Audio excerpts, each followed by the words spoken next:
We have now the last hands-on session, which is on thermal conductivity, given as well by George Vanic. Okay, welcome back. And yeah, let's calculate lattice thermal conductivity using SSCHA.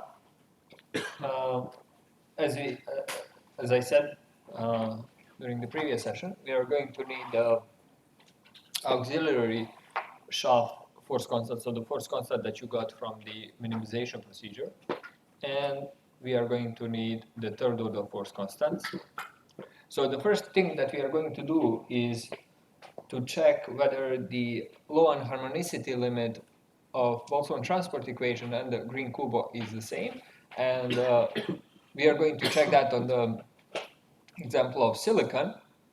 As we saw, the silicon at low temperatures is quite harmonic, so the Boltzmann transport equation and the Green-Kubo should give the same result. So yeah, and to calculate the second and third order force constants, we are going to use the test of potential. So what we do is we navigate. So we navigate to the 9th hands-on session, which is thermal conductivity calculations with the SSCHA. We can generate working directory.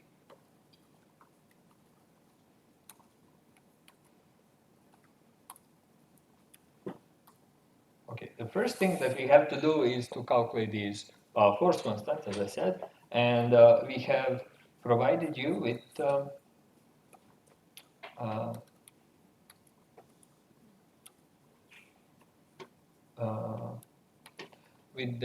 the script that does that. So here somebody kindly did this already for me, so I'm going to use that. For you guys, you can have you have it in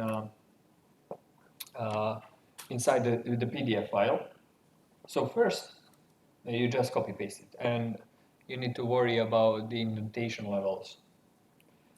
Also, in the interest of time, meaning we want to finish today, we are going to have to reduce some of the convergence parameters. So here, as you can see, originally, I thought that we are going to be able to use 1000 configurations for the minimization procedure, but that's kind of overkill. So we're going to reduce that to 100 instead of 1000. And the more important one is that we are going to use instead of 444 supercell, which is the one that at least you will need to converge results, we are going to use 2 by 2 by 2. Okay, so that's one thing. The other thing that you have to worry about is, as I said, we are going to use the test of potential, which we are loading just as in the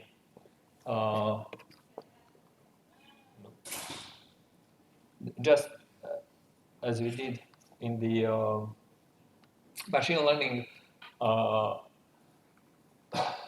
tutorial. We are going to use test of potential, and we are going to use this potential function from the QUIPI to actually load it in. So make sure that you are pointing to the right file. Here, the file is stored in this, the potential is stored in this file here. And also we are going to need the postcard file, which hopefully you have. So if you also generated working directory, the postcard file should be one before, and let me just check, but I think yes. The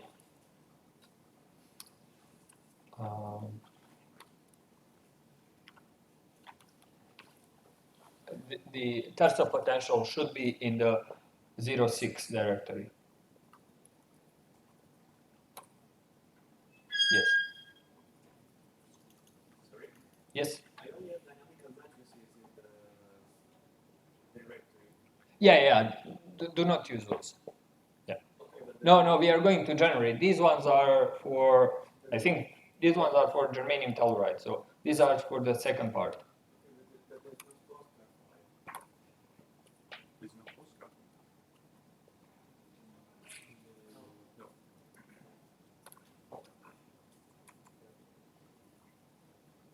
Okay. Well, this is a nice time to actually generate a postcard file. It's actually quite easy because it's silicon. So the postcard file looks something like,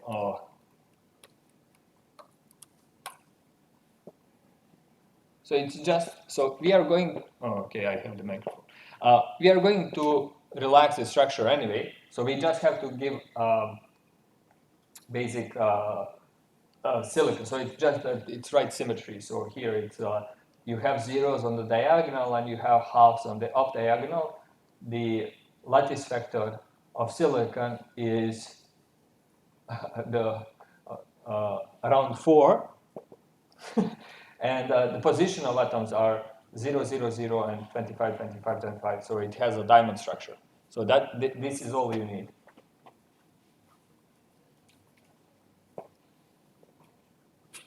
And also make sure that you are, well, I'm not sure if you need here, but you definitely need SE here so that when we read in the postcard file using ASE libraries, that it knows which element you have in the system.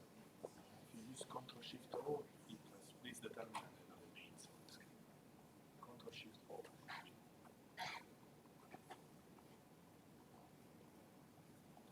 You have to increase the size of the I know.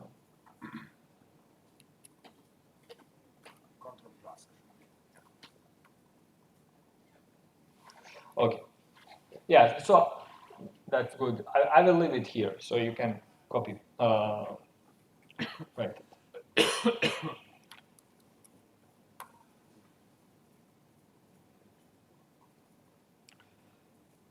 Oh.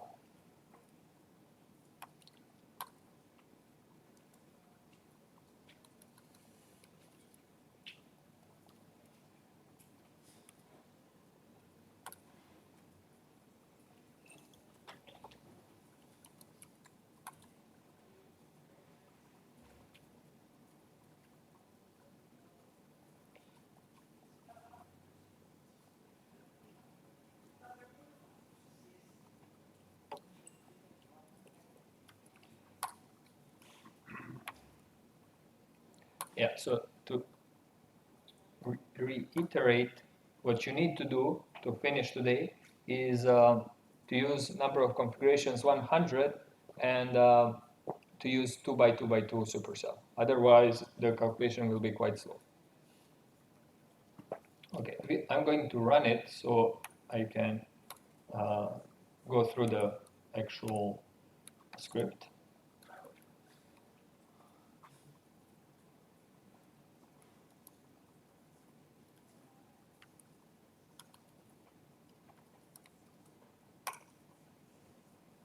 Yes, it runs without issues.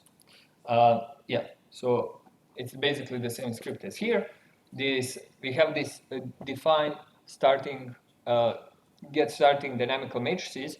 So what this function does is basically use SHA procedures to get the starting dynamical matrices from the structure and the potential. So here we use ASE to actually read the structure from the postcard file. Then we set to that structure, to that ASE atoms object, the potential that we are using, which is going to be the tensor potential. And then we have to relax it statically, so find the minimum of the energy surface. And it's done by this set of commands. So this set of commands will relax the structure and save it in the atoms object. And then we have to create the SHA structure object, and which we can then generate from the ASE atoms. And then we generate the dynamical matrices, and we compute phonons using finite displacements, which is implemented in SHA. And this part should be quite quick. Also, we are calculating, because we are going to relax silicon in SHA. With VC relax, we are going to calculate the bulk modulus directly from the equation of state for that structure, atoms. Then, yes, so we are doing all of this at 100 Kelvin. The number of configurations here, it's 1000, but I hope you're using 100. And maximum population, we are not going to reach it. So 1000 is enough. So here we're defining where the potential is. So make sure that your path is correct. And also make sure that you're starting that you have a right path for the postcard file as well in the get starting dynamical matrices file. Then now we have the starting dynamical matrices and the bulk modulus. We can relax, and this is again something that you have been doing the whole week.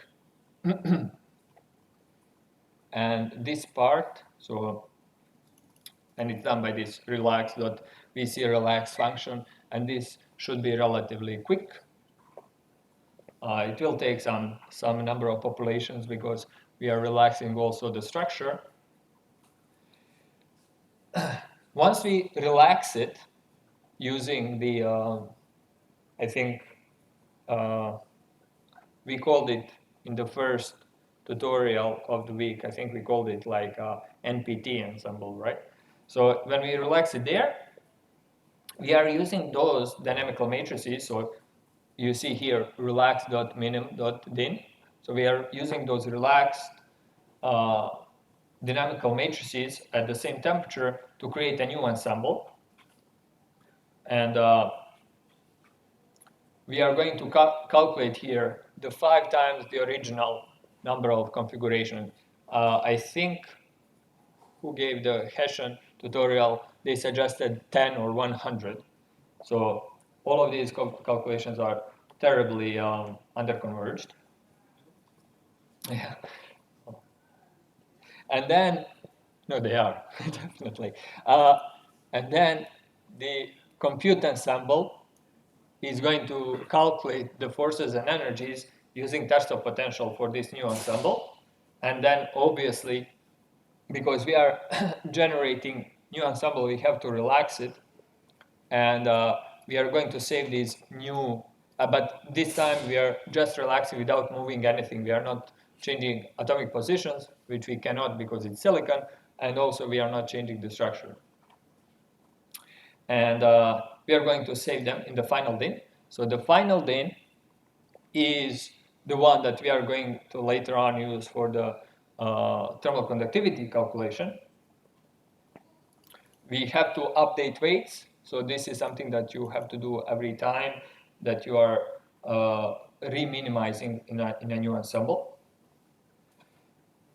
And this is also something that you did previous days to get a free energy Hessian from that new ensemble of 500 configurations. We are not going to calculate the fourth order because it's not implemented in the thermal conductivity calculation, but we are going to get a full Hessian, and we set the return D3 to true, so we get actual D3 tensor. We are going to say in the binary format D3 tensor, and we are going to save Hessian dynamical matrices. We don't really need them, but you can, if you are doing the proper calculation, we are going to check whether your structure is stable using this Hessian underscore DIN. Obviously, again, this is silicon, so if we did everything right, it should be stable. Yeah, we can check it. It should have finished. Yeah, it is finished. So, as you can see here, you have a number of dynamical matrices for population 1, population 2, until population 9. But we also have the final dynamical matrices. This is the ones that we need. We have Hessian dynamical matrices. This is the one that we do not need for this calculation. And we also have D3, D3, so the third order force constants. that we are also going to need.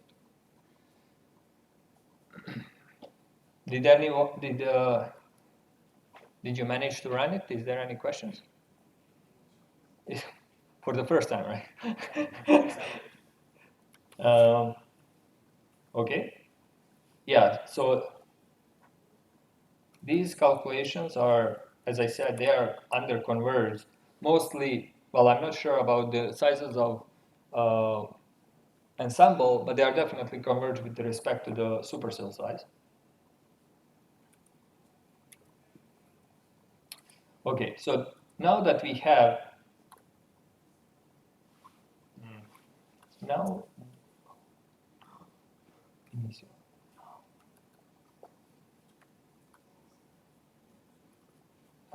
that we have the second and third order force constants, we can calculate lattice thermal conductivity.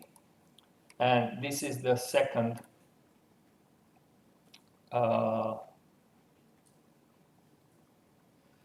the second script that we have provided in the PDF file. Again, we have to make some slight changes to actually make this runnable in a length of a tutorial. So in the PDF, you will have that the number of irreducible points is 8 because we plan to use 444 supercell, but since we are using 222, we are only going to have 3 irreducible Q points.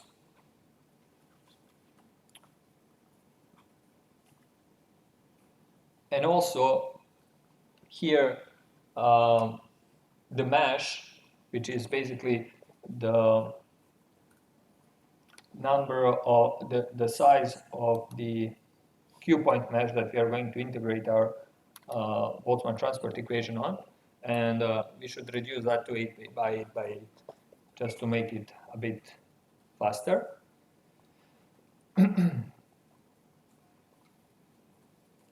All right.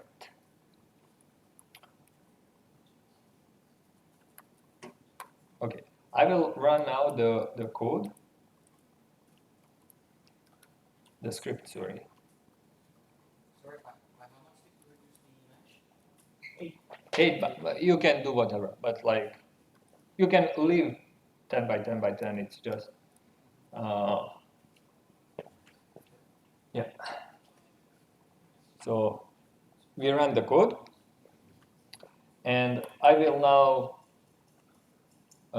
go to the PDF file to actually discuss the details of the script. So, as I said, we are using only 3 irreducible Q points because it's 2 by 2 by 2 supercell. We are going to read in the new dynamical matrices, which are read in from the final_din files. We are going to define a third order tensor, so the third order force constant, with this command.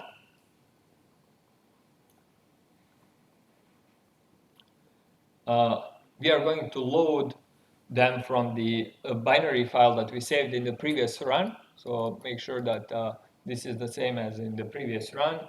And we are going to set up the third order force constants from that file. And here we are going to do, again, for the Fourier interpolation, we are going to use this centering of the third order force constants.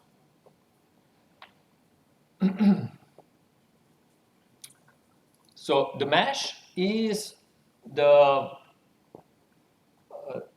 Q point grid that we integrate our Boltzmann transport equation from. So the mesh is the Q points in the sum. So we have something like kappa is equal to some constant, and then sum over Q and S, omega QS, no, whatever, V, crest V, and then tau QS and CQS, I think. VQS. So the number of Q points here is the mesh. And the smearing parameter here is the one that we used to actually compute the Phonon self-energy. So it's the one that we are smearing our Lorentzian by, so we can satisfy the energy conservation law. So both of these, mesh and smear, is your convergence parameters. So what you want to do is to have mesh as high as possible. So higher better for mesh, lower better for smear.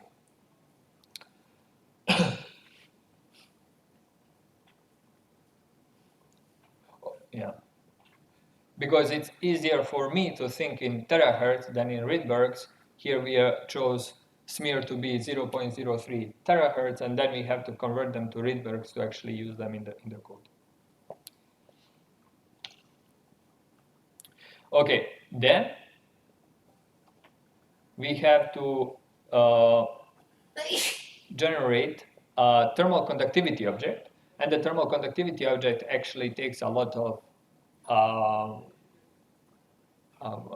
attributes. So we need the second order force constants, which are DIN. We need third order force constant, which is FC3. We need a K-point grid, which is mesh. So the K-point grid is this one. We need a scattering grid, which in this case is the same. And the scattering grid is the grid that the phonon self-energy is integrated on. So they, in general, they can be different. So you want to converge with both of these things, and usually I keep them the same, but I can imagine a case where the scattering grid can be much smaller than the K-point grid. Okay, so now we have, how do we deal with this smearing function? Sorry, not function, with these smearing parameters. In the code, there are two ways implemented. So, and this is handled by this smearing underscore type command, keyword. So it can be constant and adaptive. If it's constant, then all phonon modes in your calculation have the same smearing parameter. If it's adaptive, that means that your smearing value for each phonon mode depends on the phonon density of states at that phonon mode. So if you have larger phonon density of states, that means there are more phonon modes around that mode, and then you can use the lower smearing for that mode. So, and then the smearing scale actually is used to scale up and down this adaptive smearing, and usually the smearing scale 1 is a good guess, but that's in the case that you are, so in the case that you are using constant smearing, then you have to provide smear and converge with that. In the case that you use adaptive smearing, then you have to provide the smearing scale and converge with respect to the smearing scale. Again, lower is better. CP mode is something that we discussed during the talk. So that tells you how to actually, are you running a quantum simulation, or are you running classical simulation? Basically it tells you if the phonon populations are taken to be classical or quantum. And finally, you have to tell whether you're planning to calculate the off-diagonal contribution to the thermal conductivity, or you're just going to calculate the diagonal contribution to the thermal conductivity. In this case, you are just calculating the diagonal contribution to the thermal conductivity. Yes? Okay.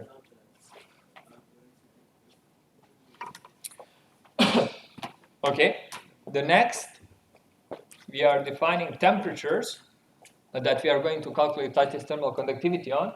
So we just calculate lattice thermal conductivity from 200 to 1200 Kelvin for 10 temperatures in that time.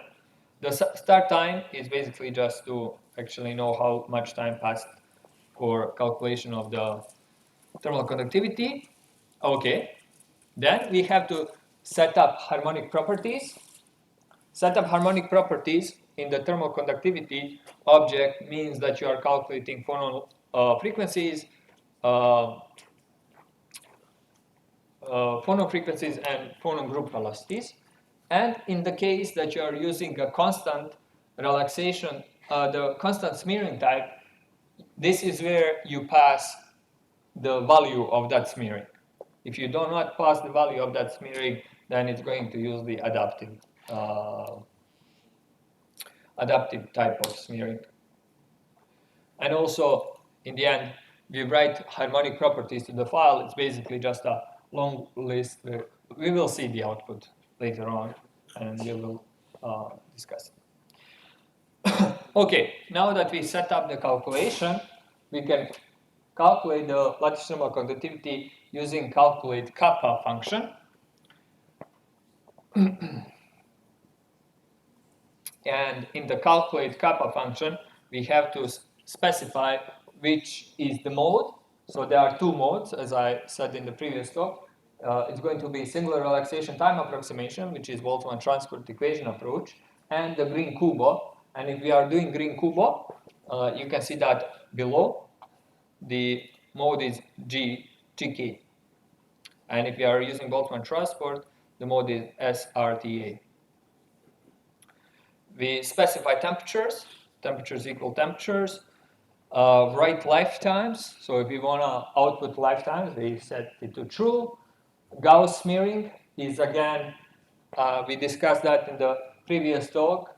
In this case, we are using the Gaussian smearing instead of the Lorentzian smearing. We set it to true. In case that we are calculating the off-diagonal mode, this is just making sure whether we are using Wigner transport or Green-Kubo. Basically, Wigner is from Simoncelli et al. And the Green-Kubo is from Isaeva et al. The kappa file name is the file where you're going to save your results for the thermal conductivity, and we call it thermal conductivity underscore SRTA. And the lifetime method is the one that we discussed again in the previous talk, how we calculate phonon lifetimes, and in this case we are using the Lorentzian approximation, or what Raffaello called one-shot approximation. Okay, so this is for the Boltzmann transport equation. For the Green-Kubo, we have some additional flags. So the first flag is right light shapes. We set it to false because it will take a lot of time. Yes? The off-diagonal mode flag tells you how to compute the off-diagonal velocity. Yes. No, not velocity. How to calculate the what formula actually to use to calculate the off-diagonal contribution to the heat. Yeah, so you implemented both definition of velocities. Off-diagonal velocities. Not off-diagonal velocities, the conductivity. So as you know, there is one from Trieste and the one that from Rome, I guess. Yeah. And if it's Wigner, then it's the one from Simoncelli. Yeah. Different definition of the off-diagonal velocity, no? Yeah. In the both cases, you're using the same definition of the off-diagonal velocity. There is the scaling factor, but that's it, right? We take care of the scaling factor between these two methods. Okay.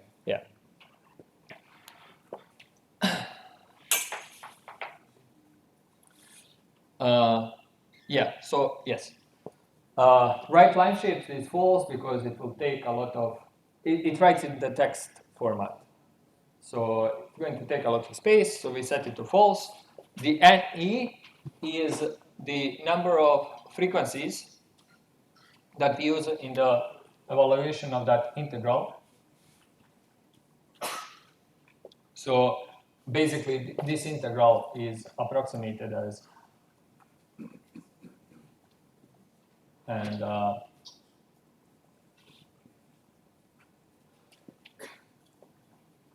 we have 2000 in this sum. Oh, sorry, 1000. Well, sorry. So 2000 in this sum if any is 1000. we are calculating it at the same temperatures, and we are saving the results in the kappa finite thermal conductivity Green-Kubo.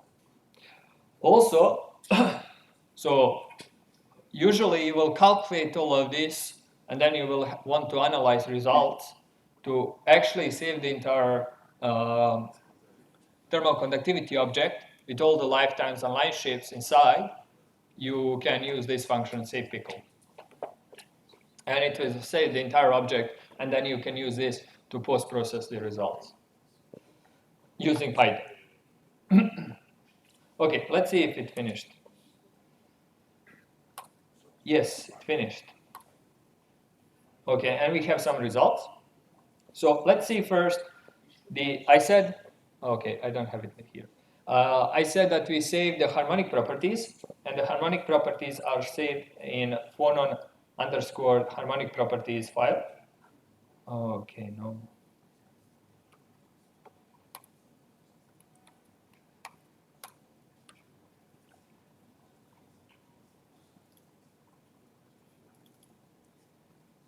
Okay.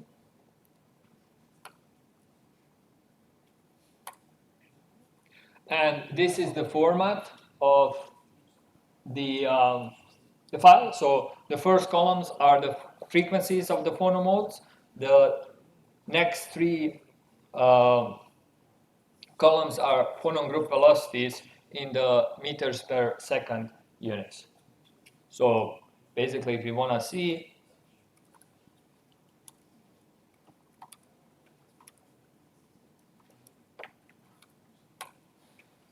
so this is on the y-axis, we have the phonon group velocities in the x direction, and in the x-axis, we have the phonon frequencies.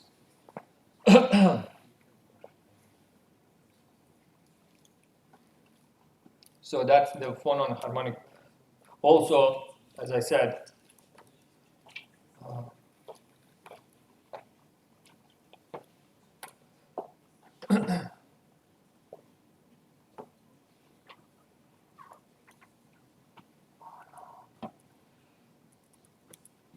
yeah, as I said, we can also plot the smearing parameter, but in this case, because we use the constant smearing, you don't see much because all the smearing are 0.03 terahertz. But if you use adaptive smearing, this is the way to check if your smearing parameters make sense. Okay, the second file that we calculated and we can check is the phonon transport properties. And in the phonon transport properties, okay, let's see this file. We have frequencies in the first column, then we have phonon lifetimes in the picoseconds. So the frequencies are in terahertz, the lifetimes are in picoseconds, the frequency shifts are in, so the frequency shifts are actually the full frequency shift. So the auxiliary frequency plus the frequency shift. So it's badly named. We have to change that. And the least one is the phono mode capacities. So if you want to see the phonon lifetimes, we plot this file.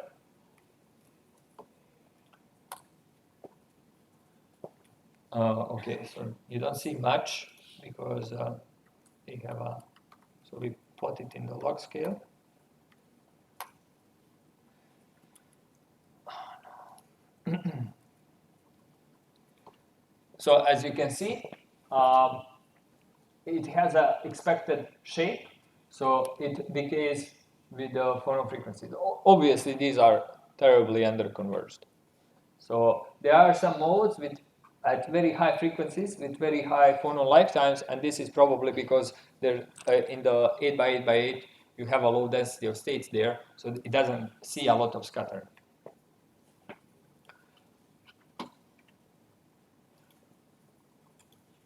Okay. Oh, yeah. So also we can check the frequency shifts.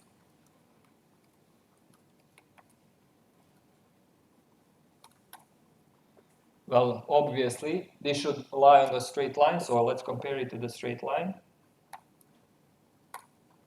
And this is silicon, so the deviation from the straight line is not large, but it should increase with the frequency. Yeah.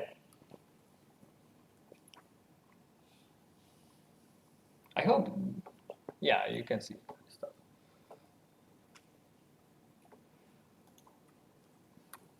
All right. So those are two files that we have created. And now let's check the thermal conductivity finally. So we plot the thermal conductivity calculated with Boltzmann transport equation. And we calculate, so silicon is cubic, so there's no anisotropy in the lattice thermal conductivity. So we only have one number for each temperature.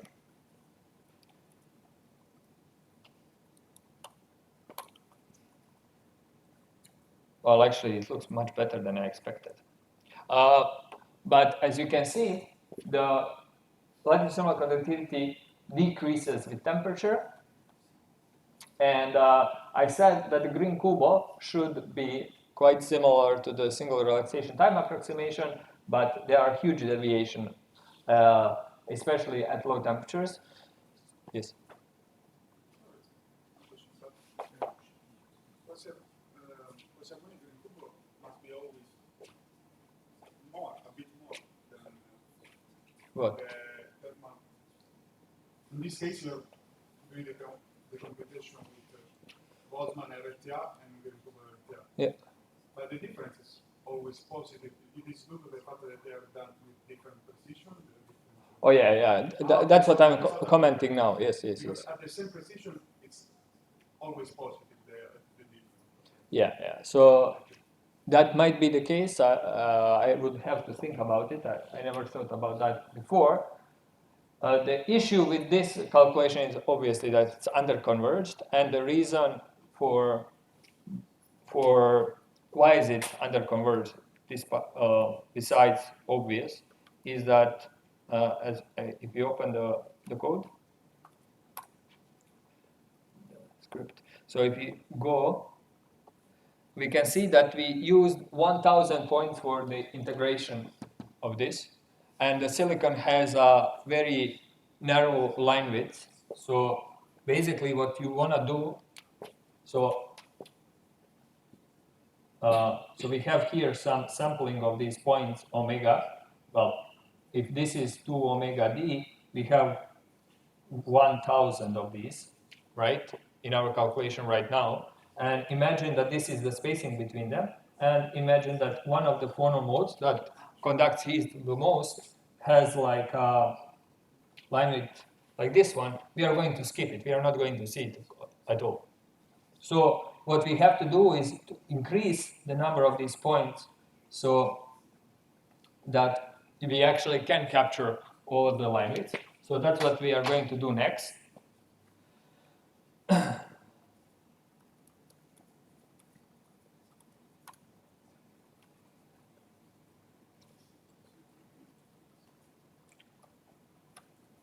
Oh.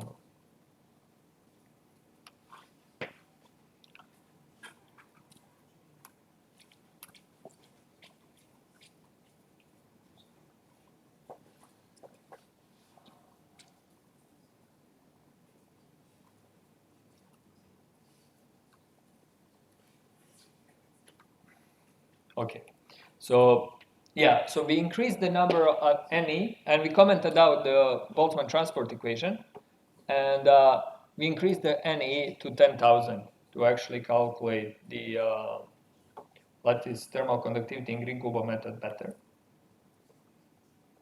Okay, also, it would be nice if we change the name of that, the output file.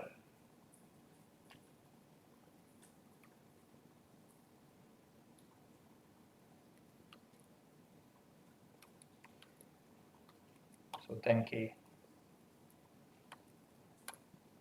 And we can run it again.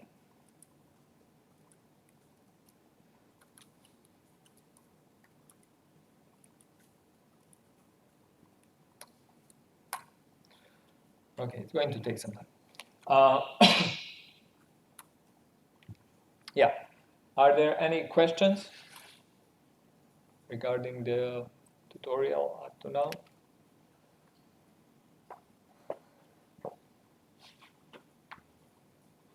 You can hear.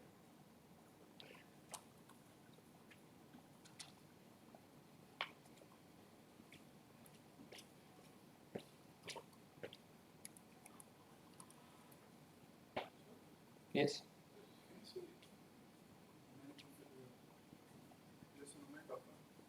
Yeah. Because I'm still minimizing the first column. So can I see the number of configuration you use? Because maybe I accidentally copied more. Yeah, I said to use smaller number because. Oh yeah. So we used 100 configurations. The PDF file said 1,000. I wanted to have converged results for the test with the tensor potential. And more importantly is that we should have used the 2x2x2 instead of 4x4x4. Thanks. I lost this part.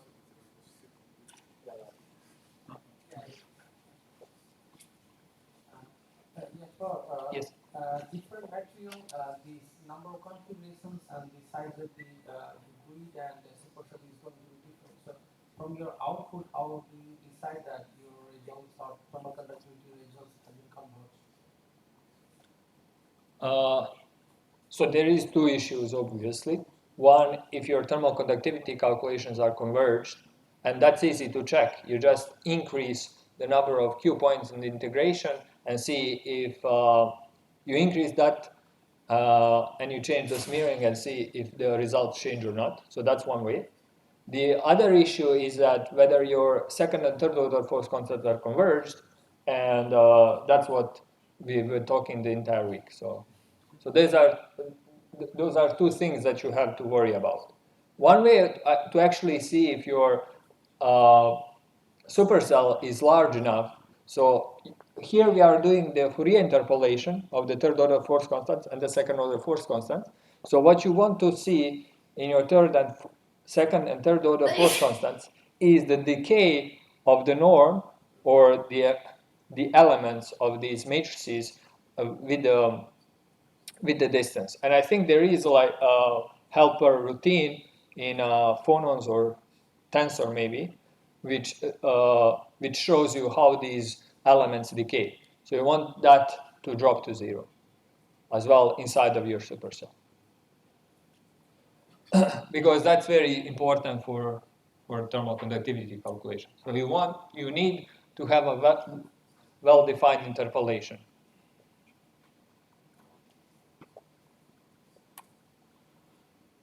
As you can see, the calculation with 10,000 points for the spectral function is much smaller than it's much slower than 1,000, and it's going to take about 6 minutes, I think,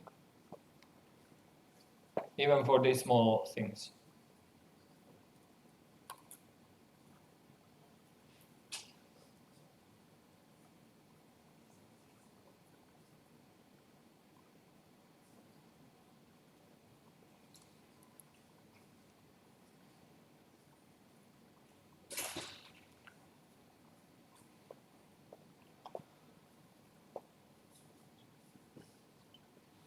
Also, yeah, I forgot to tell you.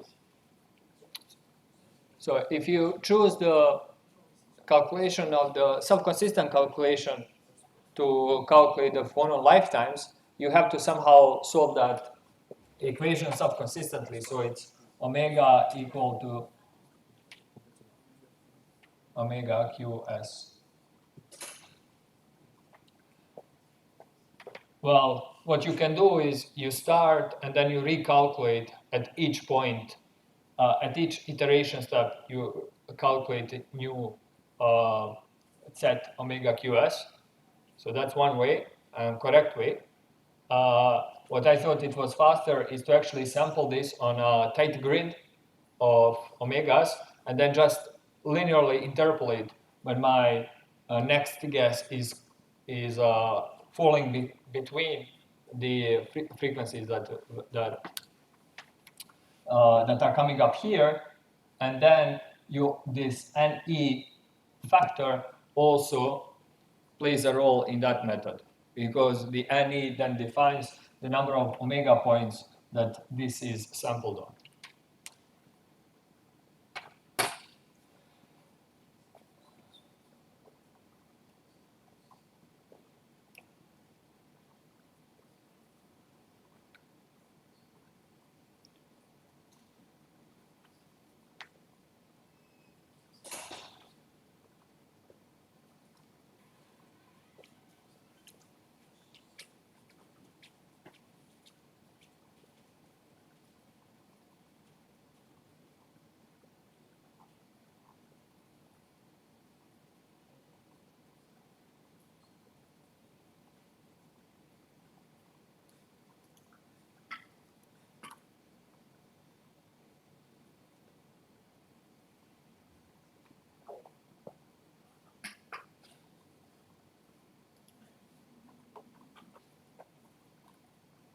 Yeah, we are still waiting for this to finish.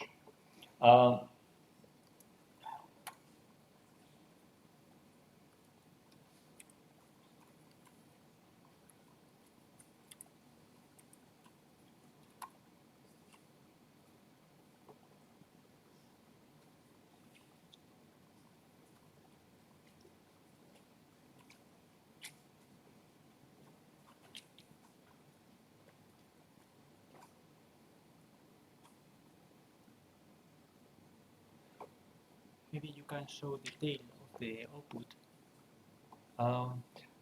We also provided the third order force constants for germanium telluride, but I don't see them. They're not there. They are not there. No, I mean I can see the final DIN, but I don't see the third order force constants. Let me see.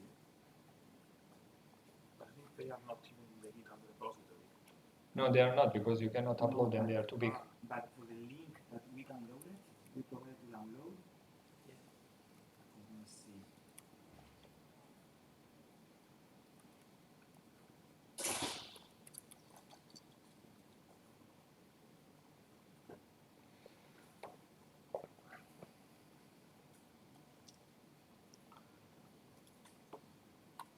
I think we have them. Huh? I think we have them.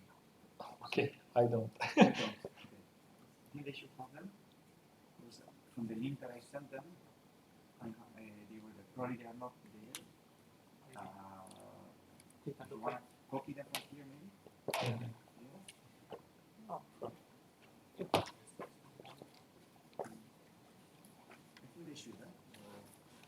Okay, can I ask you guys, do you see in this folder, 09 folder, do you see oh my god, you might be overwriting it as we speak, but do you see any other D3 file except the one generated for silicon?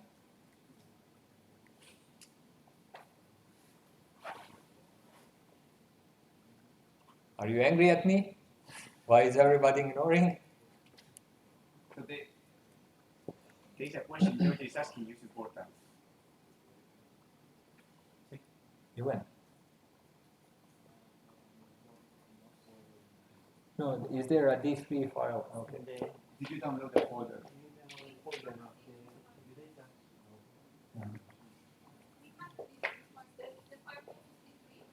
It's D3 and it should be something else. Yes, yes. No, there is something else.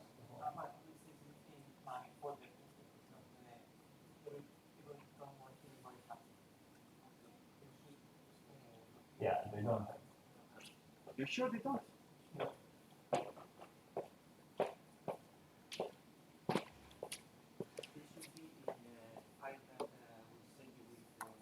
So we send you a link to download the tutorials and so on. It is not there. Of course, I created myself that document, that link, and I have it. No. That's the one that you created. But there was the one. Sorry? Real space seam into Yeah. Yeah. it's there, yes, they have it. Because it's not in the working directory, it's in the other folder, in 09. It's in 09, yes. So if Okay. you're inside working directory, it's not there. Okay. Anyway, Georgie, I copied here. It is. So they have them. Yeah. But I didn't see it. Yes, I have one. Okay. You were. If you underline regulates, Yeah.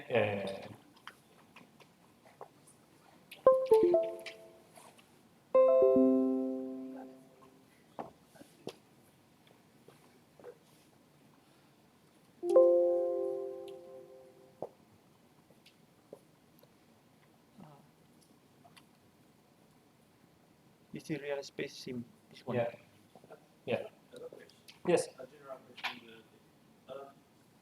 So we compute the thermal conductivity for a series of temperature, but we actually optimize the SSCHA dynamical matrices at a certain temperature. Should we optimize them at each temperature of interest and just compute the value there? Yes. So for highly anharmonic materials, you should do it at each temperature.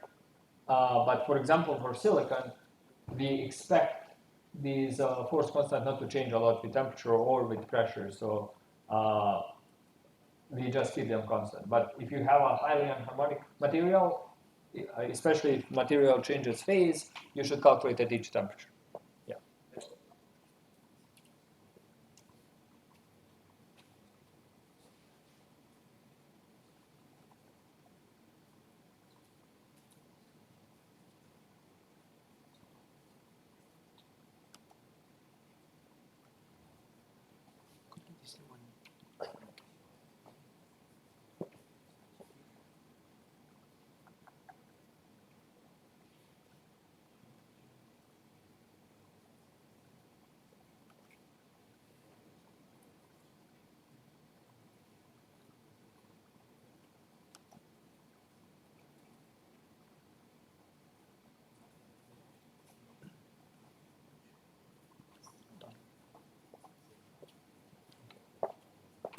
Thanks.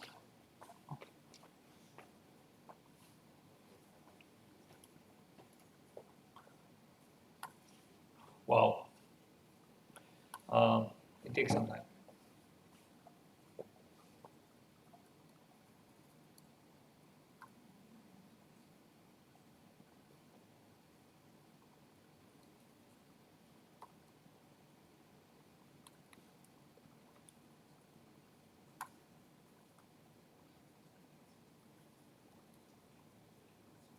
Okay, it's finally finished.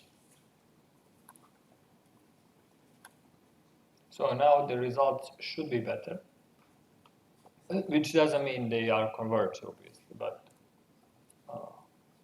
they should be better. Yeah.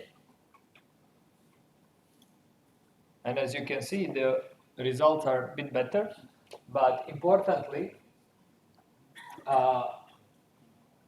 the difference. Okay. The difference between, so the points are singular relaxation time approximation, while the line is the Green-Kubo. As you can see, the difference between calculations gets smaller as we increase the temperature. Why it gets smaller? Well, because again, here, as we increase the temperature, the line width of the phonon gets larger, so the sampling of the phonon spectral function gets better with the fixed omega.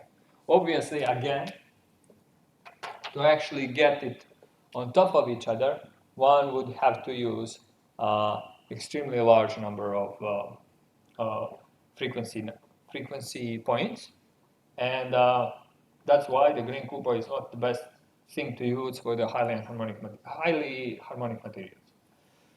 Okay, great. So as I said, silicon is what I wanted to say. Yeah, silicon is harmonic, but germanium telluride should not be.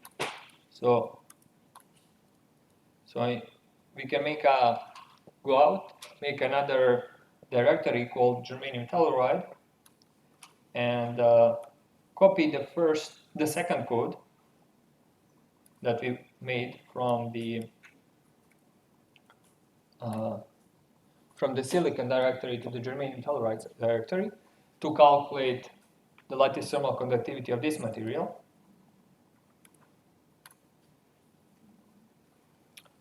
So now we have to again redefine where we are finding our dynamical matrices and third order force constants. So in my case, they are just one folder up, and they are called again final DIN, and there's 13 of them because we are using, I think, 4x4x4 supercell, and germanium telluride has lower symmetry than the silicon, so it needs to have more irreducible points for the same supercell. And we have to change the name of the third order force constants, which are not d3.npi, but d3 real space sim.npi.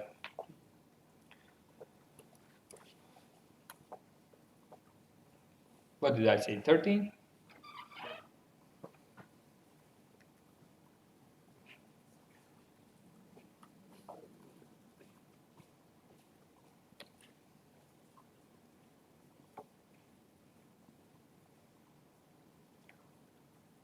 Okay, in order to finish it, we are going to put here 4.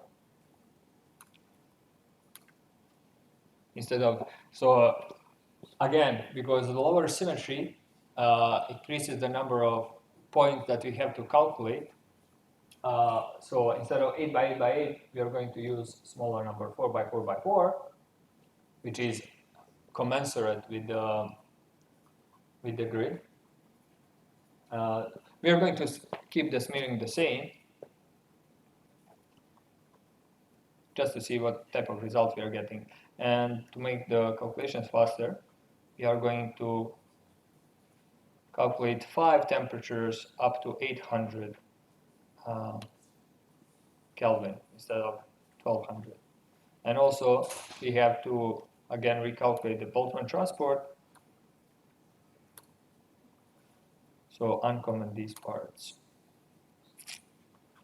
Obviously, we don't for thermal conductivity of germanium telluride because it's much more anharmonic.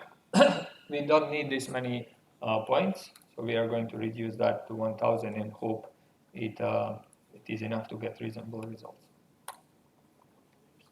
Yes. Okay. Yeah, I forgot. I put 1000.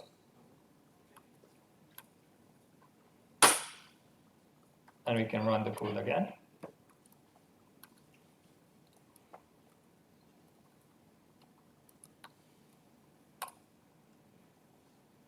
Okay, all the paths were correct.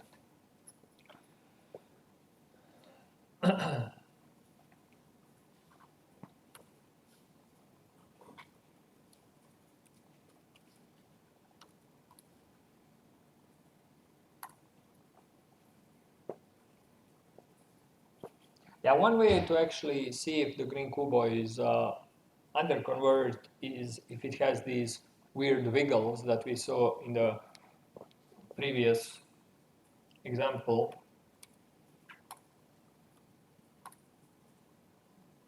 So here we calculated with 1000 points, and as you can see, it has this non-monotonic behavior, right? And this means that at some temperatures, this grid kind of coincides with the position of the Phonon spectral function, and then it gives lower number, and then sometimes it doesn't coincide and gives a higher number. So you have these weird wiggles which are non-physical, and that's kind of a way to tell that your calculation is underconverged.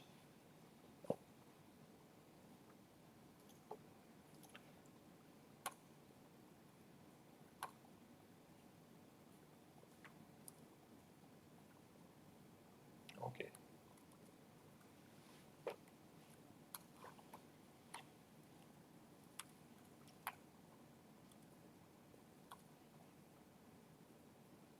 this was way too fast. Yep. Again, we can see that well, the numbers are totally wrong because very low sampling of the Brillouin zone, so we can increase it.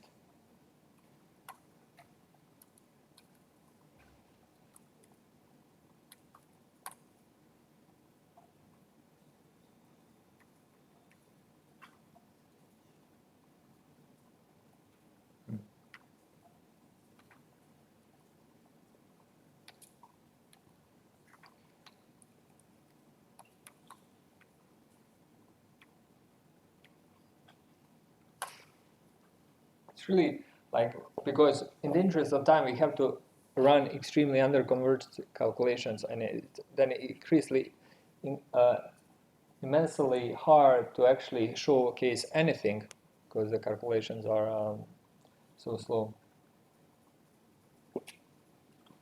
Obviously, I could have run this beforehand and showed the result, but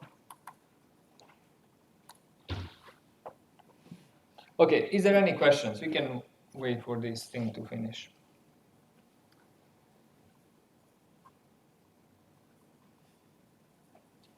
Yes.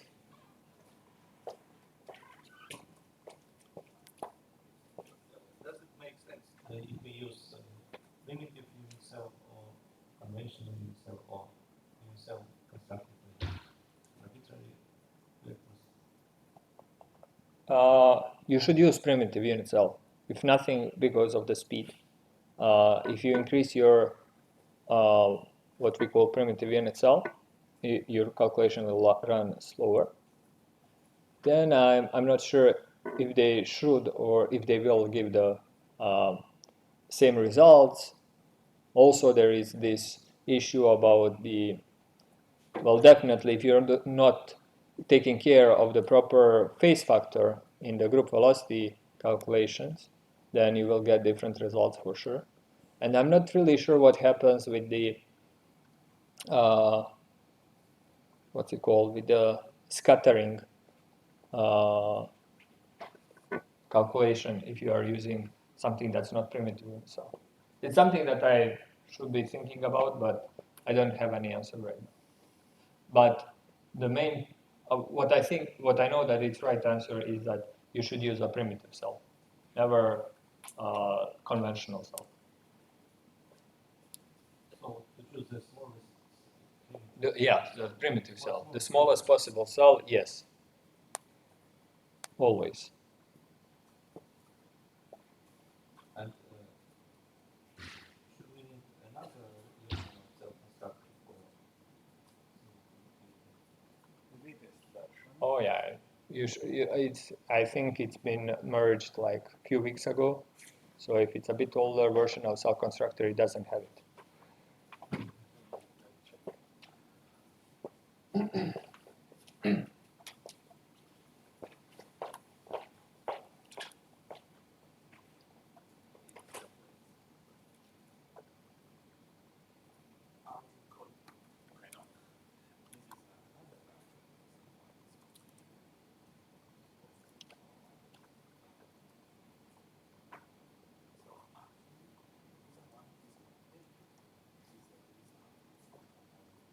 Oh yeah.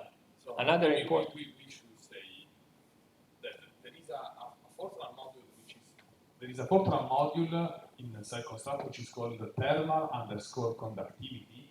So if you accidentally name your script exactly thermal_conductivity all in the lowercase, cell constructor doesn't find the Fortran module because it thinks it's your script. Yeah, So maybe we should rename that module in some strange name that no one will ever use for a script. So if it's complaining because it doesn't find attribute thermal conductivity and you have the latest version of cell constructor, that's just because you should rename the script not all lowercase thermal_conductivity to run the code. We will probably rename the Fortran model in a more exotic way so that this error will not occur accidentally. No, we are just following the good code practices. Yeah. Yeah, I wanted to say an important thing. So this code, the thermal conductivity code, is not MPI parallelized, it's OpenMP parallelized. So you can change the number of threads that you use with the same function that we used yesterday.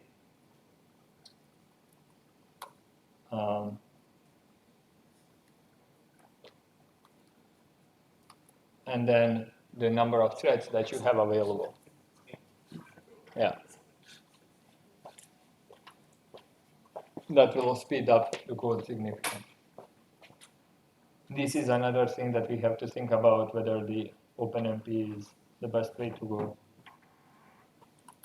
Single node, yes. Yeah, for the single node, yes, but maybe also for the memory reasons, maybe people need to share 3 nodes.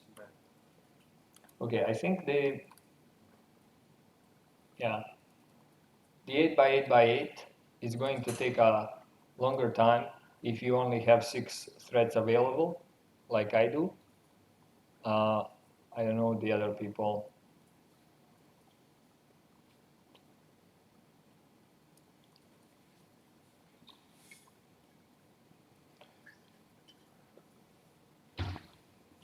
Yeah, I'm not sure if this part is going to finish. So yeah, but anyway, we had some exercises. So one of the exercises, the one that we are doing right now, is to calculate lattice thermal conductivity of germanium telluride up to whatever 1200 Kelvin. Obviously, yeah, this is unphysical, but most of these results are. And then there is a question: is there a difference between Green-Kubo and single relaxation time approximation methods?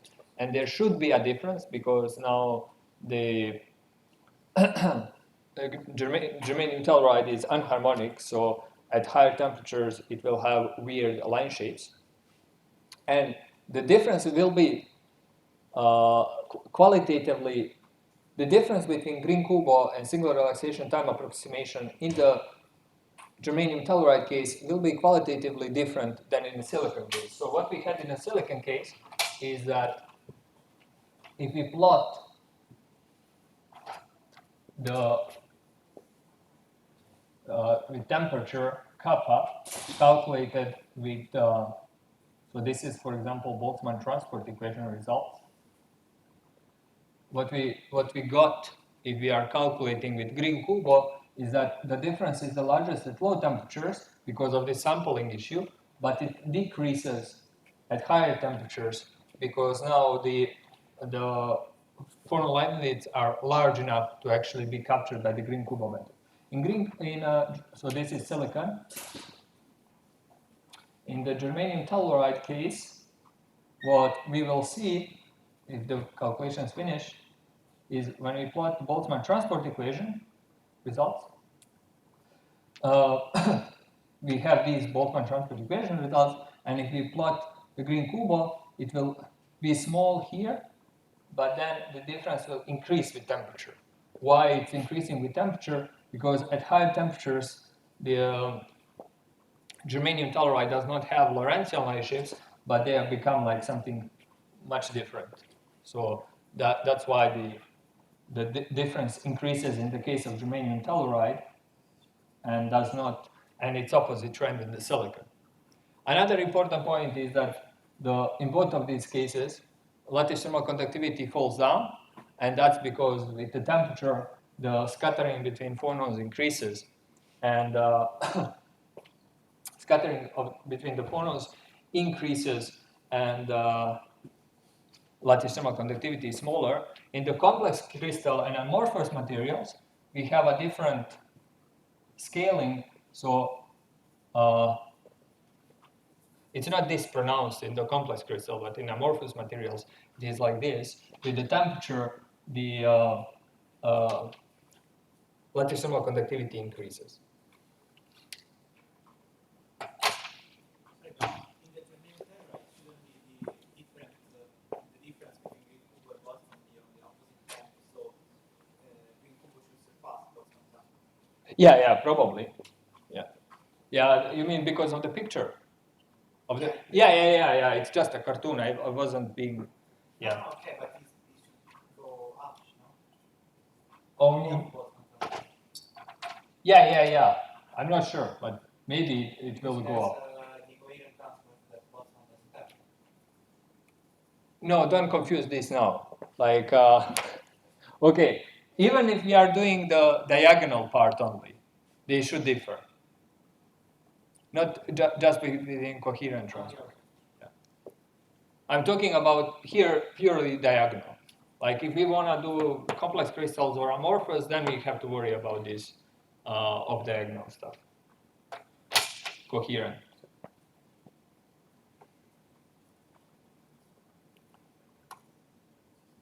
Okay, it finished?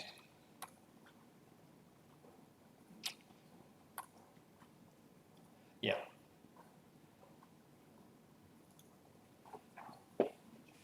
And we get interesting result. Okay, the numbers are totally wrong, so I'm not really sure why they are. I think I chose the correct number of correct supercell, but maybe I'm wrong. So I'm not really sure why the numbers are totally wrong. Maybe the smearing is too large. Yeah, you should, as I said, when you run these calculations, definitely check the convergence. So in this case, as you can see, at the middle temperatures, we actually have a good agreement between Green-Kubo and the Boltzmann transport equation. But at very low temperatures, we still see the difference, and this difference probably comes from from the sampling of this. And at high temperatures, there is a deviation, and that deviation probably comes from the deviation of the spectral function.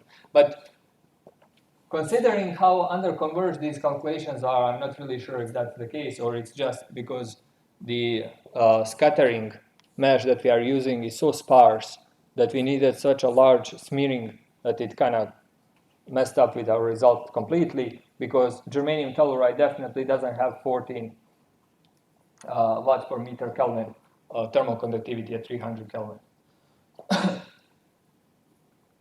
Yeah. So again, I urge you to recheck these results with higher grids and stricter convergence parameters.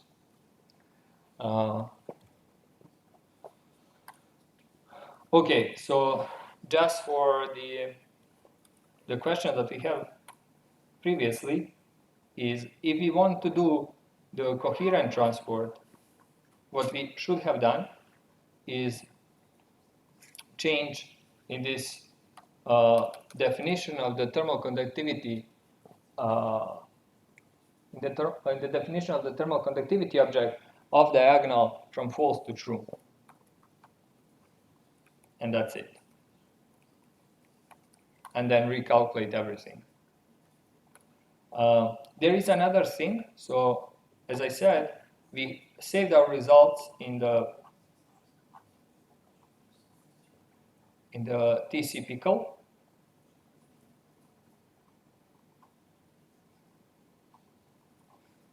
Yeah, so it's this part, a snippet of code.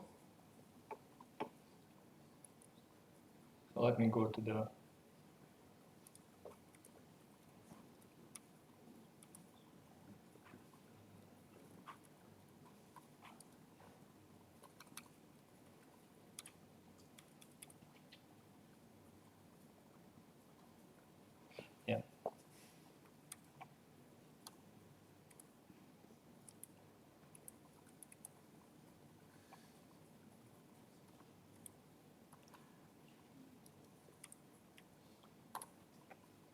So what this thing does is it loads the thermal conductivity from that pickled binary file, and then at that point you can actually manipulate this object. So you can access the Phonon frequencies, group velocities, lifetimes, length shapes, whatever you have calculated for the calculation of the thermal conductivity, you can access from here and then manipulate that data as you want.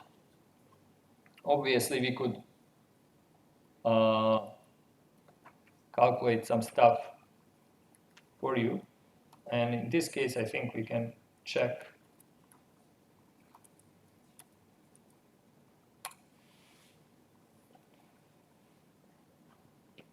Yeah, so first,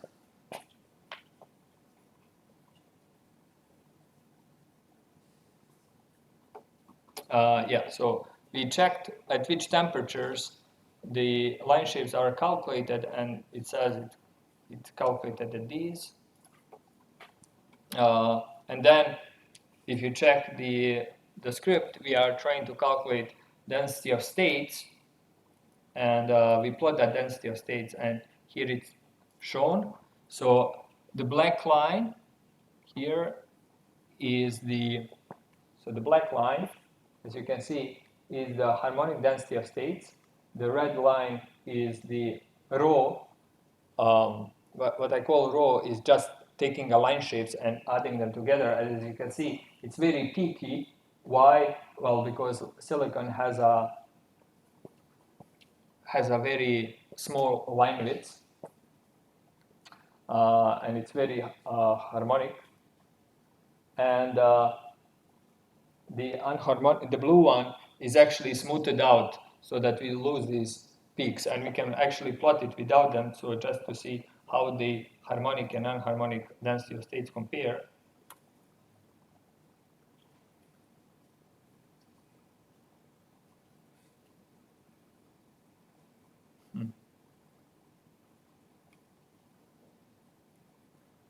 So I think this should do it.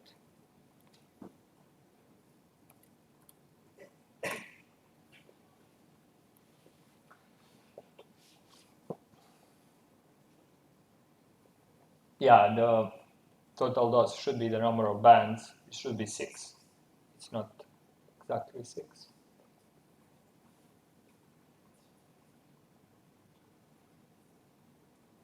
Yeah, so as you can see, or we can try to see, there is some difference from the harmonic density of states and the anharmonic density of states. So the anharmonic density of states takes into account the broadening of the lines and the shifts of the phonon frequencies. And as you can see at the low frequencies, so for the acoustic modes that do not have a very large phase space to scatter, they are pretty much the same as the harmonic frequencies. But for the very high frequency modes, because silicon has a very high density of states, at that point we can expect a lot of scattering for those modes, and then they have much larger frequency shift. So as you can see here, the peaks in the density of states are shifted from the harmonic to the anharmonic at 1200 Kelvin. And also, we used very small grid for this to generate this figure, and still both of these are very peaky. They are not very good density of states calculations.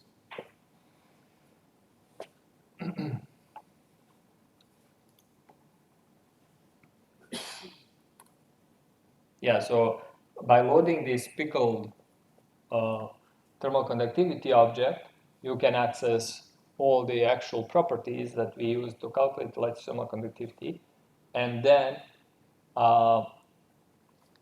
you can analyze your data better.